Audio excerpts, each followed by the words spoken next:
टिमरिस की तरफ से स्कूल्स खोले गए, जिसमें अल्हम्दुलिल्लाह 10,000 के करीब मुस्लिम अक़लियत के बेटे और बेटियां 6ठी जमात से 12वीं जमात तक वहीं पर रहकर हॉस्टल में, अलहदा हॉस्टल है, वहां पर तालीम हासिल कर रहे हैं। चंद्रायन गुट्टे में जो टिमरिस का स्कूल है, वहां के 30 तुलबा और तालिबात ने JEE जैसे कॉम्पिटिटिव एग्जाम में क्वालिफाई हुए। ये काम मजलिस इत्तेहादुल मुस्लिमीन कर रही है। 2005 से मजलिस इत्तेहादुल मुस्लिमीन के मरूम कायद सालार मिल्लत ने एक स्कीम का आगाज किया और जितने हैदराबाद में गवर्नमेंट के उर्दू मीडियम स्कूल्स हैं, वहां पर मजलिस एजुकेशन किट देती है। हर साल 15 से 17 हजार इन गवर्नमेंट के उर्दू स्कूल में पढ़ने वाले हमारे बेटे और बेटियों को ये दिया जाता है। उनकी 10वीं जमात की स्कूल की फीस दी जाती है, और अगर कोई लड़का या लड़की उनका GPA 6 से ऊपर होता है तो उनको कैश अवार्ड भी दिया जाता है, नकद इनाम दिया जाता है। अगर किसी गवर्नमेंट स्कूल का 100% पास रेट होता है तो स्कूल को भी मजलिस इत्तेहादुल मुस्लिमीन की तरफ से उनको हेड मास्टर और टीचरों को एक कैश रिवार्ड दिया जाता है, नकद इनाम दिया जाता है। ये काम मजलिस इत्तेहादुल मुस्लिमीन की तरफ से किया जा रहा है। फिर कोविड हुआ तो कोविड के दौरान में मजलिस इत्तेहादुल मुस्लिमीन के तमाम अराकीन जहां जहां कंटेनमेंट जोन बनता था, वहां पर हद्दल इम्कान कोशिश की कि वहां पर जाकर वहां की आवाम को फूड किट दिया जाए। रातों में आवाम के फोन आते थे कि हमको दवाखाने में बेड चाहिए, तो मजलिस इत्तेहादुल मुस्लिमीन ने बिला लिहाज मज़हब मिल्लत आवाम की खिदमत की। ऑक्सीजन सिलेंडर्स मजलिस ने आवाम को मुहैया करवाया। ऑक्सीजन कॉन्सेंट्रेटर मजलिस इत्तेहादुल मुस्लिमीन की तरफ से आवाम को मुफ्त में पहुंचाया गया। ये काम अगर कोई सियासी जमात मुझे बता सकती है तो बताए। ये पूरे काम मजलिस इत्तेहादुल मुस्लिमीन करा रही है। बीजेपी नहीं दिखा सकती, कांग्रेस नहीं दिखा सकती, BRS ये काम जो मजलिस कर रही है वो नहीं दिखा सकती। तो मेरे अजीज दोस्तों और बुजुर्गों, आपने मुझे 2004 में पहली मर्तबा बैसित रुकने पार्लिमान आपने अपनी दुआओं से और अपने वोट से और अल्लाह के फजलो करम से नबी करीम सल्लल्लाहु अलैहि वसल्लम के सदक़े तुफैल में मुझे कामयाबी मिली। मैं आपका हमेशा शुक्रगुजार रहूंगा। मैं किसी और का शुक्रगुजार नहीं रह सकता। आज आप देखते हैं कि 2004 से जब से पार्लियामेंट को हैदराबाद की आवाम ने मुझे भिजाया, पार्लियामेंट के अंदर मैंने पूरी कोशिश की, सरजमीन हैदराबाद तेलंगाना की आवाज को मैंने उठाया। उस वक्त तो आंध्र प्रदेश था, मजलिस ने उस वक्त भी कोशिश की। आप देखते हैं कि पार्लियामेंट के अंदर जितने गलत कवानीन लाए गए, मजलिस इत्तेहादुल मुस्लिमीन ने उसकी पुरजोर मुखालिफत की, और आप ही की दुआओं का नतीजा रहा कि मेरे इस 20 साल के पार्लिमानी सफर में 2 मरतबा मुझे बेहतरीन पार्लियामेंटेरियन का अवार्ड से भी नवाजा गया। ये सब आप लोगों की दुआओं का नतीजा है। मेरे अजीज दोस्तों और बुजुर्गों, ये जो मजलिस के मुखालिफीन है, इनको ये बात पसंद नहीं आती कि आखिर कौन है ये शख्स जो बगैर किसी से डरे और मरूब हुए सच्चाई को बयान करते जाता है। मेरे अजीज दोस्तों और बुजुर्गों, न नरेंद्र मोदी की वो 300 MPs की तादाद, ना संघ परिवार की वो ताकत मेरी आवाज को दबा सकी। ये अल्लाह का बड़ा फजलो करम रहा। इसीलिए मजलिस इत्तेहादुल मुस्लिमीन से नफरत की जाती है, क्योंकि हम आपकी आवाज को पार्लियामेंट में उठाते हैं, आपकी तकालीफ का हम जिक्र करते हैं, और आपने जो जिम्मेदारी दी हम हुकूमत वक्त से जवाबात तलब करते हैं। इसीलिए मजलिस इत्तेहादुल मुस्लिमीन की मुखालिफत की जाती है। मैं आपसे वादा कर रहा हूं कि इंशाअल्लाह ताला इस बार भी मुझे यकीन है कि अल्लाह सुब्हानहू तआला नबी करीम सल्लल्लाहु अलैहि वसल्लम के सदक़े तुफैल में मजलिस इत्तेहादुल मुस्लिमीन को हैदराबाद की पार्लियामेंट के हल्के से एक बहुत बड़ी भारी अक्सरियत से कामयाब करेगा। जो हमने काम किया इंशाअल्लाह वो काम को जारी और सारी रखेंगे। जिस तरीके से बेबाकी से हमने पार्लियामेंट में गरीब आवाम के मसाइल को उठाया, हुकूमत वक्त के जुल्म को खोलकर बयान किया, इसी तरीके से मजलिस इत्तेहादुल मुस्लिमीन अपना काम करती आई है और इंशाअल्लाह ताला काम करती रहेगी। मेरे अजीज दोस्तों और बुजुर्गों, कल वजीर आजम नरेंद्र मोदी ने अपनी तकरीर में कहा कि हैदराबाद को कांग्रेस और बीआरएस ने मजलिस को लीज पर दे दिया। फिर आज हम सुनते हैं कि कांग्रेस की एक लीडर है मोहतरमा, उनका नाम प्रियंका वाड्रा है, वो कह रही है कि असदुद्दीन ओवैसी बी टीम है। फिर आप ये भी देखते हैं कि अमित शाह कहते हैं कि 40 साल से रजाकारों का कब्जा है हैदराबाद में। फिर हम ये भी सुनते हैं कि वो बीजेपी की उम्मीदवार ये कहती है कि अगर आप मजलिस को वोट देंगे, और एक मोहतरमा है उन्होंने कह दिया कि मजलिस को वोट देंगे तो पाकिस्तान को वोट देने के बराबर है। एक और मोहतरमा आई है और तकरीर में कह दिया कि अगर हमको 15 सेकंड दे दिए तो हम ये कर देंगे। सवाल ये पैदा होता है, ये एक पार्लियामेंट का इलेक्शन है या फिर यहां पर कोई जंग लड़ी जा रही है? हाँ, जमहूरी तरीके से जंग लड़ी जा सकती है, मगर वजीर आजम ये कहते हैं कि लीज पर हैदराबाद को दे दिया गया। भारत के वजीर आजम, आप इस तरह का बयान देकर मोदी, तुमने हैदराबाद की आवाम की तौहीन की है।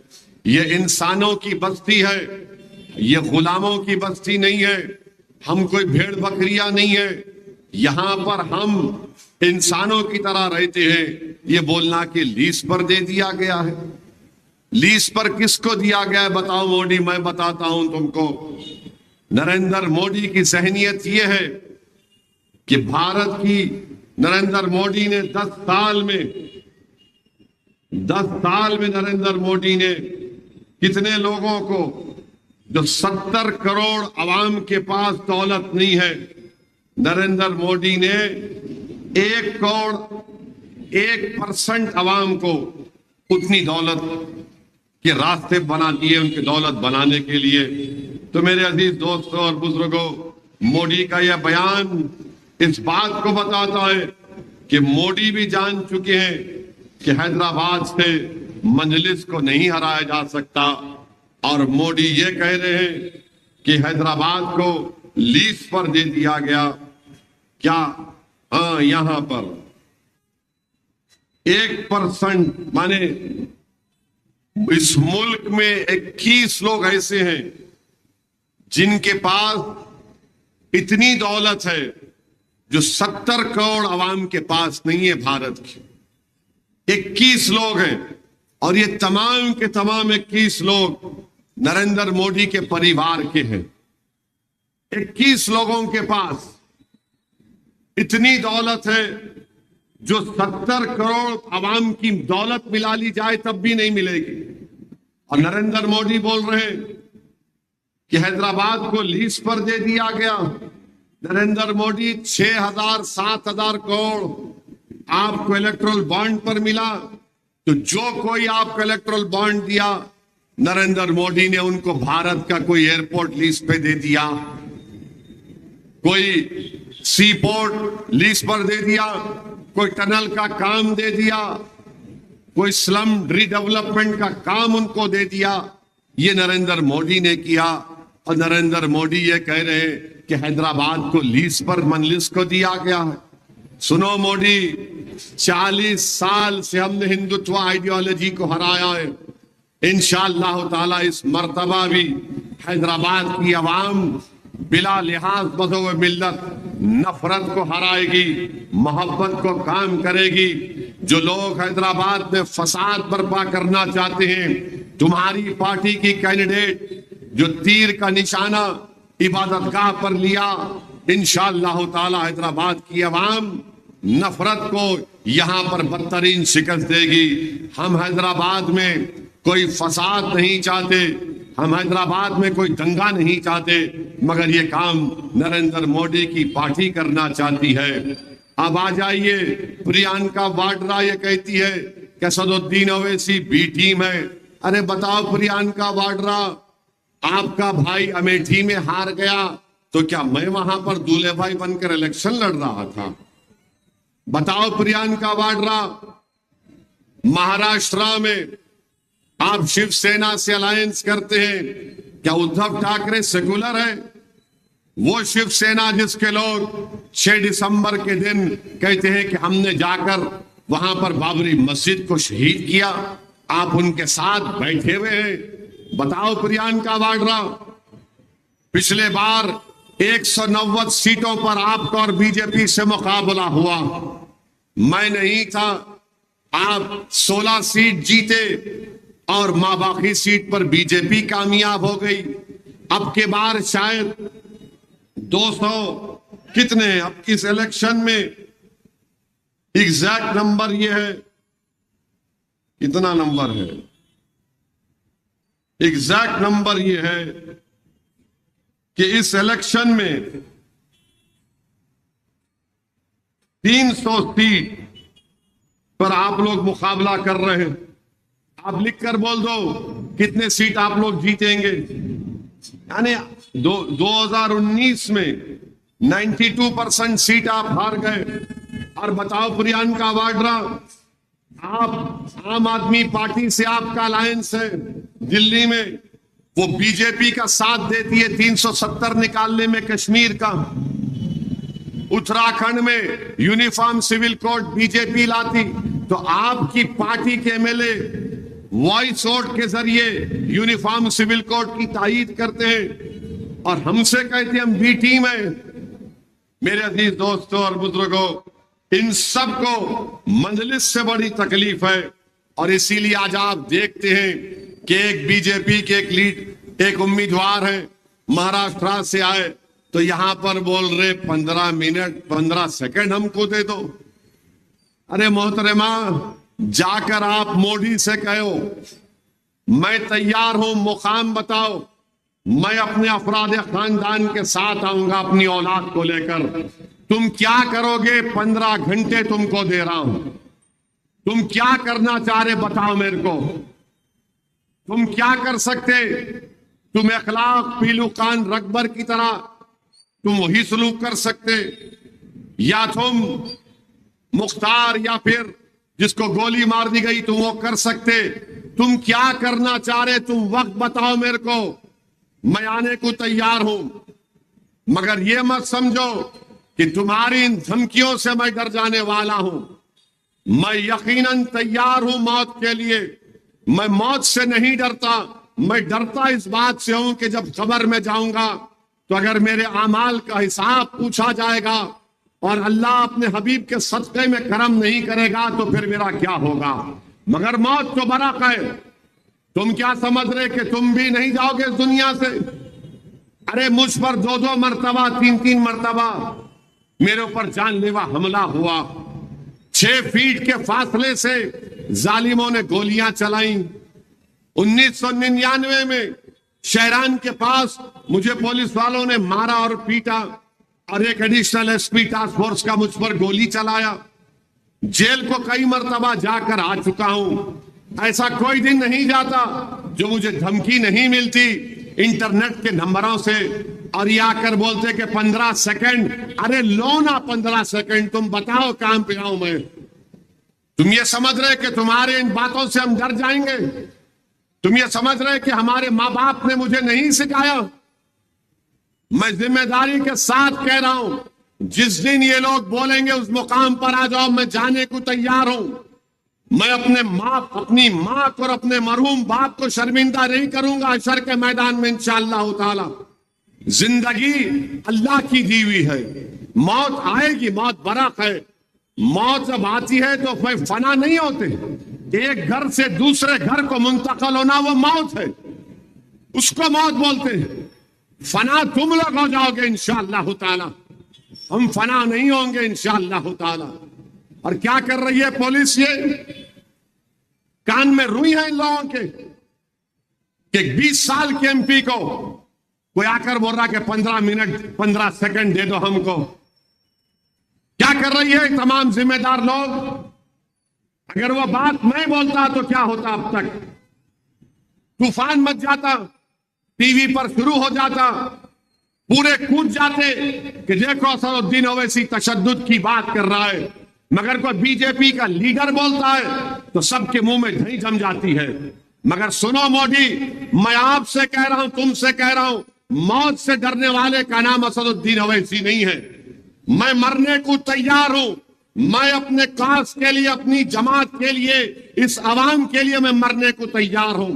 जिंदा जब तक रहूंगा, याद रखो, तुम लोगों की नींदें हराम करके रखा हूं और हराम कर दूंगा। तुम्हारे पेट में दर्द होता है और दर्द पैदा करूंगा। और ये लोग जो मुझ पर इल्जाम लगाते बी टीम, अरे बोलते जाओ, भाड़ में जाए तुम। तुम्हारे कोई इल्जाम मुझ पर असर नहीं करते। मेरा हिसाब तो मेरा रब करेगा जो गफूर रहीम है, और मेरा रब अपने हबीब के सदके में मुझ पर करम करेगा। तुम समझ रहे कि तुम्हारे इल्जामात, अरे तुम होते कौन हो बोलने वाले बी टीम? ये मुल्क बदल चुका है, भाड़ में गया तुम्हारा खानदान और पानदान। ये मुल्क अब बदल चुका है। तुम समझ रहे कि तुम्हारे इल्जाम लगाने से मुझे कुछ फर्क पड़ता? अरे मैं इस रास्ते पर मेहनत करके आया हूं, पुलिस की लाठियां खाकर आया हूं, जेल को जाकर आया हूं। तुम ये समझ रहे कि चमन में चल के मैं आया यहां पर? गोलियां चलाएंगे, अरे चला गोली, डराएंगे, अरे कौन डरेगा? किसी के बाप से नहीं डरने वाले हम। असदुद्दीन ओवैसी सिर्फ अल्लाह से डरता और अल्लाह से डरता रहेगा। हुकूमत तुम्हारे पास होगी, हुकूमत खत्म होगी। हुकूमत फिरौन के पास भी थी, नमरूद के पास भी थी, यजीद के पास भी थी, किस किस के पास नहीं थी, सब खत्म हो गए, खंडरों में तब्दील हो गए। और ये लोग आकर हमको बोल रहे हैं 15 सेकंड दे दो। अरे मोहतरमा, तुम्हारे सियासी लीडर से पूछ लो। तुम्हारा सियासी लीडर नरेंद्र मोदी है, पूछो उसको कहां पर आना, मैं आऊंगा। तुमको 15 सेकंड नहीं, तुमको 15 घंटे दूंगा, बताओ तुम क्या करोगे? तुम समझ रहे कि मैं खामोश बैठ जाऊंगा? अरे कोई हद होती है तुम लोगों की। और बोल रहे कि बीजेपी वाले ये उम्मीदवार बोल रहे कि इनको वोट दे तो पाकिस्तान को वोट देंगे। अरे तुमको पाकिस्तान से इतनी मोहब्बत क्यों है बताओ? पाकिस्तान, अरे जहां दिखता तुमको पाकिस्तान नजर आता। दाढ़ी वाला मुसलमान दिखा पाकिस्तान। अरे जालिमो, अंग्रेजों से हम लड़े, आरएसएस नहीं लड़ी। क्विट इंडिया मूवमेंट का कॉल दिया गया तो मोहम्मद अली जिन्ना के साथ श्यामा प्रसाद मुखर्जी ने मिलकर हुकूमत बनाई। तुम अंग्रेजों की गुलामी करते थे, हम फांसी के फंदे पर चढ़ गए।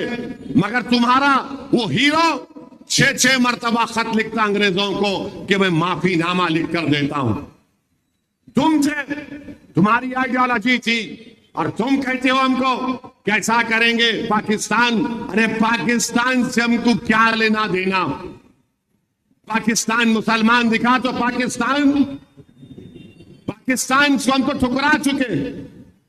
जिन्ना की टू नेशन थ्योरी को ठुकराने वालों का नाम भारत के 17 करोड़ मुसलमान हैं। हमारे बुजुर्गों ने टू नेशन थ्योरी को ठुकरा दिया।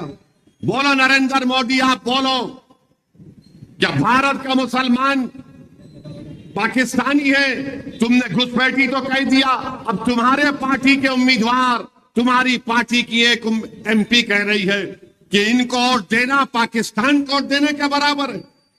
ये हैदराबाद का इलेक्शन है या फिर पड़ोसी मुल्क का इलेक्शन हो रहा है? आप इस तरह की जबान इस्तेमाल कर रहे, हम सब की तौहीन कर रहे हैं। 13 तारीख को बताया जाएगा इंशाअल्लाह ताला। तुम्हारे एक एक लफ्ज का जवाब पतंग के निशान पर बटन दबा कर दिया जाएगा इंशाअल्लाह ताला। आप तैयार हो जाओ नरेंद्र मोदी, जवाब आपको मिलेगा 13 मई के दिन। और ये लोग जो कह रहे हैं बी टीम, अरे काय की बी टीम रे? कहां की बी टीम? पूरों को चोरा चोरा मिलकर गांव बांट लिए। इलेक्ट्रल बॉन्ड में 6000 करोड़ मोदी को मिले, कांग्रेस को 1200 करोड़ मिले, टीआरएस को 1100 करोड़, टीएमसी को 1300 करोड़ और पूरे इलेक्ट्रल बॉन्ड जो बने हिंदुस्तान के 80% हैदराबाद में बने, और हैदराबाद के जेम्स बॉन्ड को 0, एक बॉन्ड नहीं मिला मुझे, एक बॉन्ड नहीं मिला। तो मालूम हुआ कि जो बिकने तैयार था खरीदार ने उनको खरीद लिया। तुमको शर्म नहीं आई? तुमने एक गरीब वोटर के वोट के नाम पर तुमने बॉन्ड लिया और तुम आकर बड़ी बड़ी बातें करते हो। अरे तुम क्या हराओगे आरएसएस को जब तुम खुद मिले हुए हो? मुंह मत खिलाओ मेरा, सिर्फ और सिर्फ मुल्क को देखकर मैं खामोश बैठ रहा हूं, वरना याद रखो अगर दिमाग फिर गया तो पूरा फिर जाएगा, दिमाग फिर गया तो पूरा फिरेगा। तुम समझो इस बात को। अगर तुम ये समझ रहे हो कि तुम जो मुंह को आया बोलते जाएंगे, मेरे मुंह में भी जबान है।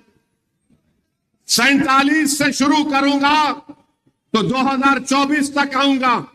बहुत बोल सकता हूं तुम लोगों के बारे में, मगर आप बोले जा रहे हैं अरे क्या क्या हिमाकत है, क्या है ये? नहीं हम फुला खानदान के, अरे तुम होंगे, मेरे को क्या करना है?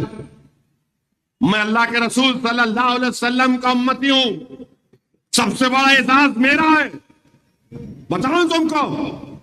और ये लोग बोलते अरे जान दो साहब, जान दो, अरे कह का जान दो भाई, कब तक आप ये जबान इस्तेमाल करेंगे? और वो एमपी साहिबा जो महाराष्ट्र से आके छोटे छोटे, अरे छोटे को रोक के रखा हूं, छोटे को बहुत रोक के रखा हूं। अगर जिस दिन मैं छोटे को बोला कि मियां मगर आराम कर तो तुम संभाल लो, फिर तुम संभालो। छोटे छोटे, तुमको मालूम ही क्या है छोटा क्या है, नहीं मालूम तुमको। तोप है वो, बोर बच्चा है, सालार का बेटा है, बहुत मुश्किल से समझा के बिठाना पड़ता उनको, बहुत मुश्किल से। और उनको समझाने वाले का नाम असदुद्दीन ओवैसी है, किसके बाप को नहीं सुनने वाला है छोटा। बोल दूं कल से शुरू करो बैटिंग। अभी खाली उन्होंने टाइमिंग कर रहे, सिंगल ले रहे, 1 2 3 कर रहे। अगर शुरू हो गए T20 का तो फिर तुम्हारा भी T20 फिर कैसा होगा देखो। हाँ अरे आप बताइए, आप 15 सेकंड का थे इनको, 15 सेकंड, मुर्गी का बच्चा हूं मैं, 15 सेकंड का थे। बोलो ना कहां पे आना आता हूं मैं, तुम्हारे पप्पा से पूछो, दिल्ली वाले पप्पा से पूछ के बताओ मेरे को, तुम्हारे घर पे आऊं, तुम्हारे ऑफिस पे आऊं, कहां पे आऊं बताओ। 15 सेकंड ये कर देंगे। अरे क्या मुल्क है ये, क्या है यहां पर? कोई कानून नहीं है भारत में? पुलिस क्या हो आईपीसी का नहीं है?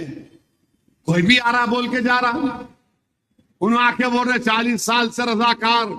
अरे हैदराबाद की आवाम वोट डाल रही, अमित शाह तुमको हरा रही और हमको कामयाब कर रही है मंजलिस को, तो रजाकार हो गए। और ये बोलते बी टीम, ये प्रियंका वाड्रा, गुजरात में 84 से तुम जीत नहीं पा रहे, एक मुस्लिम एमपी को कामयाब नहीं कर रहे, मैं जिम्मेदार हूं। मध्य प्रदेश तुम हार गए, छत्तीसगढ़ तुम हार गए, मैं जिम्मेदार हूं। अरे कभी अपने गिरेबान में झांक कर देखो, बहुत गलतियां कमजोरियां तुमको नजर आएंगी। तुम्हारे पार्टी के लोग जाकर मिल जाते हैं बीजेपी के साथ और हम पर उंगलियां उठाई जाती हैं। तो मालूम हुआ कि मंजलिस की ताकत सबको आंखों में चुभती है। मोदी परेशान, अमित शाह परेशान, तो इधर ये भी परेशान। मैं ये नहीं कहूंगा कि फंस गई रजिया गुंडों में, मैं ये कहूंगा कि हम आज एक ताकतवर पार्टी बन चुके अल्हम्दुलिल्लाह। जो कुर्बानियां हमारे बुजुर्गों ने दी, जो मेहनतें और काबिश उन्होंने की, आज मंजलिस को मुकाम हासिल हो गया है। अरे मेरे भाई, एक वाहिद पार्टी है मजलिस इत्तेहादुल मुस्लिमीन, जिसके जलसों में आवाम खुद आती है।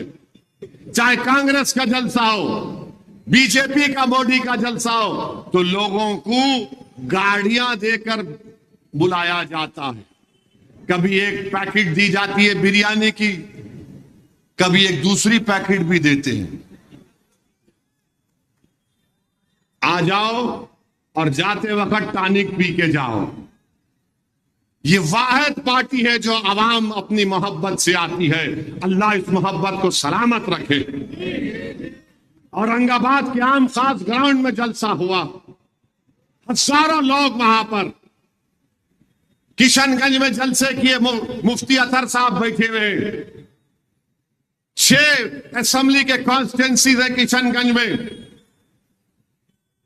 गाड़ी में जा रहे, धूप है, वहां पर लोग इंतजार कर रहे हैं। पोठिया में, बैसी में, कोचादामन में। कोचादामन में तो रात में जलसा ऐसा नजर आ रहा था कि एक मेले का मंजर है। मेरे भाई, ये अल्लाह की बहुत बड़ी नेमत है। इसीलिए इनको समझ में नहीं आता कि आखिर किस्सा क्या है, इनको डर क्या है। मैं बता रहा हूं आपको, इनको डर यह है कि जिस दिन असदुद्दीन ओवैसी की पार्टी जो मजमा यूपी, बिहार, झारखंड में आ रहा है, अगर वो मजमा वोट में तब्दील हो जाएगा तो फिर इनकी दुकानें बंद हो जाएंगी।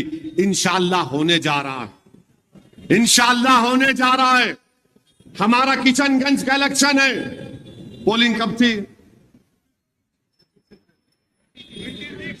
26 को पोलिंग थी। लालू यादव बड़े सेकुलर बोलते ना अपने आप को। 26 तारीख के दिन लालू सुबह में 6 बजे वीडियो जारी किए, ओवैसी की पार्टी को वोट मत दो, जावेद को वोट दो जो कांग्रेस का उम्मीदवार है। माने इंतखाबी मुहिम अख्ताम को पहुंच चुकी, मगर लालू को इतना डर था कि अगर वीडियो जारी कर दिया तो अख्तरुल ईमान की कामयाबी को रुक जाएगा। लालू यादव, तुमने वीडियो जारी किया ना, तुम देखोगे इंशाअल्लाह ताला किशनगंज से, किशनगंज की आवाम अख्तरुल ईमान को अपना नया एमपी बनाएगी इंशाअल्लाह ताला।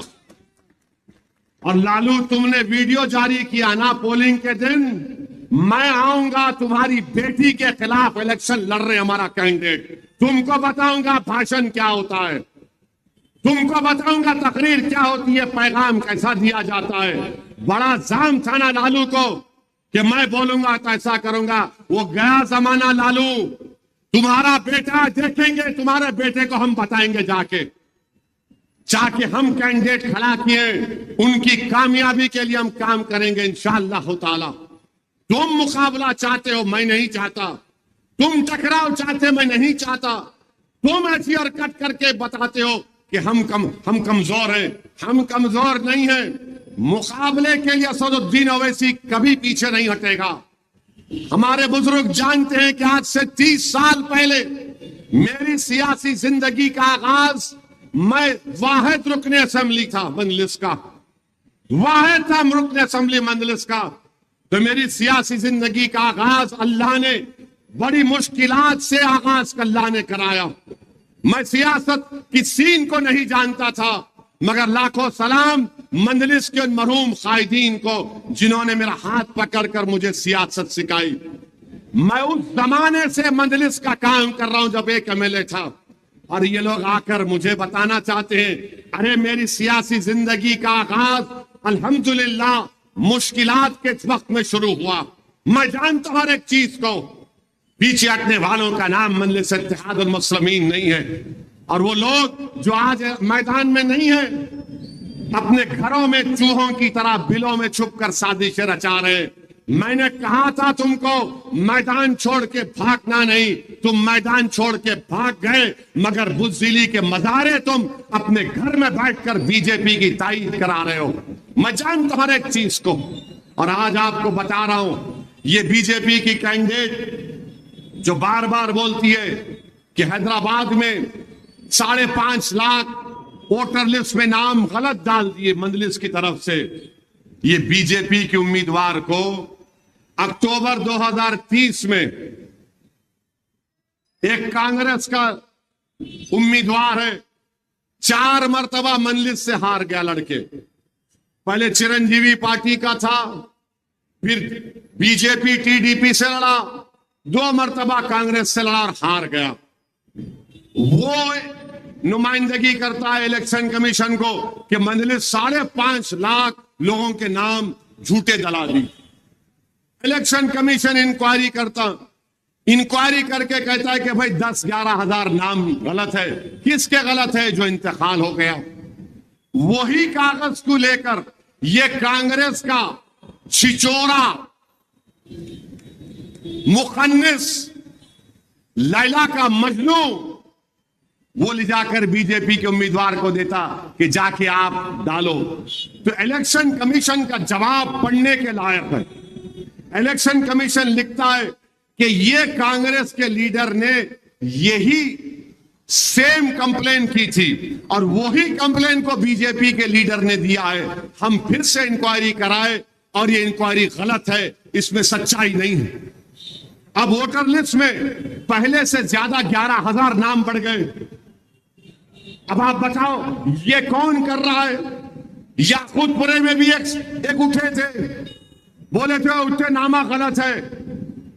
ये सब मिलकर काम करते हैं, मगर सच्चाई सामने आ गई और सच्चाई ये है ये सब के सब चंडाल चौकड़ी है। ये सब मिले हुए हैं, झूठ पे झूठ, पुराना शहर, इतने नाम डाल दिए। अरे इलेक्शन कमीशन को मैं चलाता हूं, मैं नामा दलाता हूं, नामों की इंक्वायरी होती है, ऑब्जेक्शन का टाइम आता है, आप कुछ नहीं करते।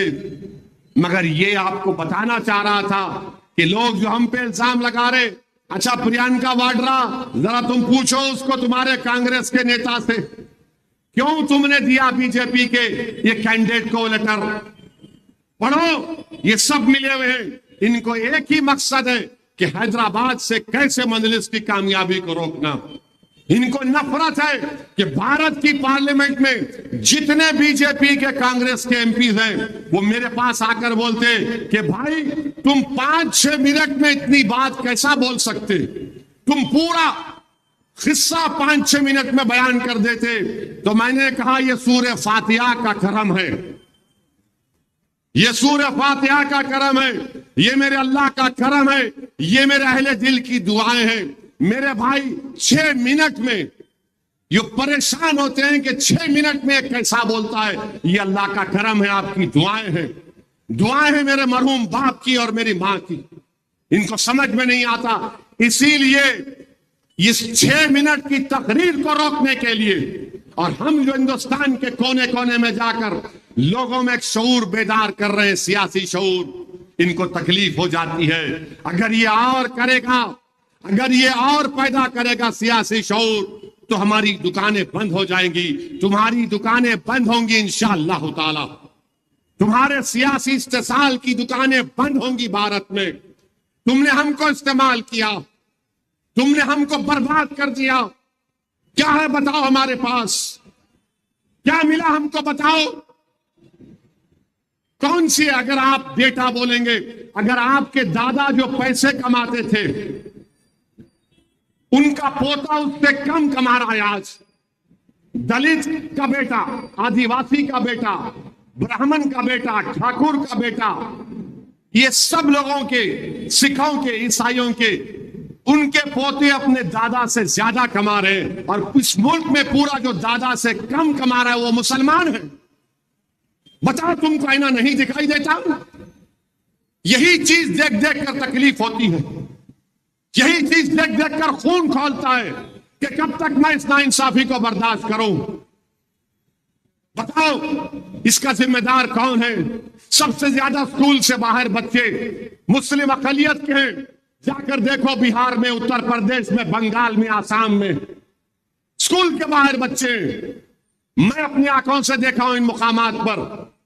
दोपहर का खाना जब आता तो बच्चे भाग कर आते और उन बच्चों के जिस्म पर कपड़े भी नहीं होते, सिर्फ खाना खाने के लिए आते और चले जाते। ये तुम बोल रहे हो कि मैं भी टीम हूं? तुमने क्या किया बताओ? 40-50 साल तुमने हुकूमत की, उत्तर प्रदेश में तुमने हुकूमत की, बिहार में की, बंगाल में तुम कर रहे हो।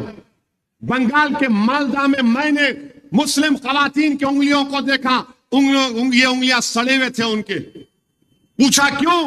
तो मालूम हुआ बीड़ी बनाने से उनकी उंगलियों में डिसीज हो चुका है। यह हाल करके रख दिया आपने।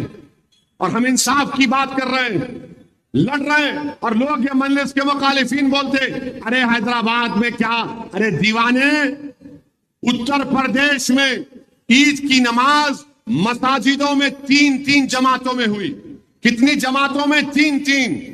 बड़े बड़े उलमाए किराम ने कहा कि रोड पर नमाज मत पढ़ो। और हैदराबाद में आपने रमजान के मुबारक महीने में तहज्जुद की नमाज आपने रोडों पर पढ़ी नहीं पढ़ी आपने? ईद की नमाज नहीं पढ़ सकते आप रोड के ऊपर। जुम्मे की नमाज पढ़े तो दिल्ली में लात मार दिया रुकू में थे। ये मजलिस इत्तेहादुल मुस्लिमीन है।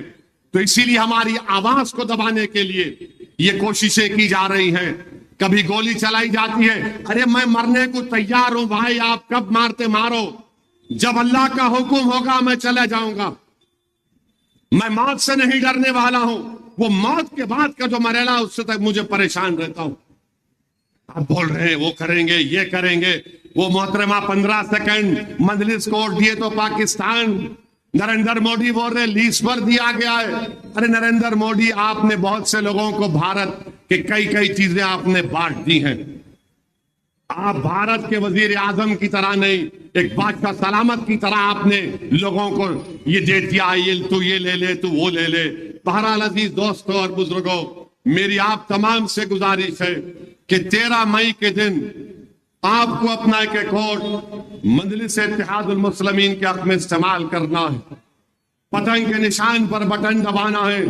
नौजवानों, ये फार्म हाउस को जाने के इरादे तर्क कर दो। शायद इलेक्शन कमीशन या हुकूमत उन फार्म हाउस को बंद कर देगी, तो पैसे अपने खराब मत करो, घर में रहो, पोलिंग करवाइए। और नौजवानों, ये लड़ाई तुम्हारी लड़ रहे हम, तुम इस मुल्क के मुस्तकबिल हो, मुस्तकबिल की लड़ाई मजलिस आज लड़ रही है। तो मेरी बुजुर्गों से, नौजवानों से, इज्जतदार माँ और बहनों से अपील है कि 13 मई के दिन आपको निकलकर अपने एक वोट का इस्तेमाल करना है पतंग के निशान पर। और जब पोलिंग बूथ में जाएंगे तो पहला नंबर है पतंग का, बटन दबाइए, आवाज आएगी, बटन छोड़िए। और उस बड़ी मशीन के बाद एक मशीन है जिसमें एक चिट्ठी निकलेगी, जिसमें पतंग का निशान उस चिट्ठी पर होगा। क्योंकि आपने पतंग के निशान पर बटन दबाया, वो 30 सेकंड तक चिट्ठी आपको दिखेगी। उस चिट्ठी को देखिए, फिर वो चिट्ठी उसी मशीन में गिर जाएगी। उसके बाद पोलिंग बूथ को जाइए। अपने साथ सेल फोन लेकर मत जाइए, पूरे अफराद खानदान को लेकर जाइए और अपने एक वोट का इस्तेमाल करिए। असेंबली के इलेक्शन की पोलिंग काबिल कबूल नहीं है मेरे भाई। आपको अपना पोलिंग परसेंटेज बढ़ाना पड़ेगा। गर्मी रहेगी, मगर सुबह 7 बजे से शाम में 6 बजे तक आपको अपने पोलिंग बूथ को अपने जाकर अपने वोटों का इस्तेमाल करना है। डरने और घबराने की जरूरत नहीं है। मैं भी इंशाअल्लाह ताला फिरता रहूंगा। आप बेखौफ होकर अपने घर से निकलिए, बीजेपी की जमानत जब्त करवाइए, जितने मुखालिफिन हैं उनकी जमानतों को जब्त करवाइए आप। और एक ताकतवर पैगाम दीजिए मोदी को कि जिसने हमको घुसपैठी कहा, जिसने हमारी बेटियों को कहा कि हम ज्यादा बच्चे पैदा करते, जो झूठ है, जिसने कहा कि हिंदू बहनों के गलों से मंगलसूत्र निकाल कर दिया जाएगा, आप उन तमाम को जवाब दीजिए। हमको हैदराबाद को पुरअमन रखना है, इस वतन को बचाना है, हमारे हुकूक को बचाना है और हमारी आवाज को हिंदुस्तान के पार्लियामेंट में पहुंचाना है। मेरी आप तमाम से गुजारिश है कि एक वोट का इस्तेमाल करके 13 मई के दिन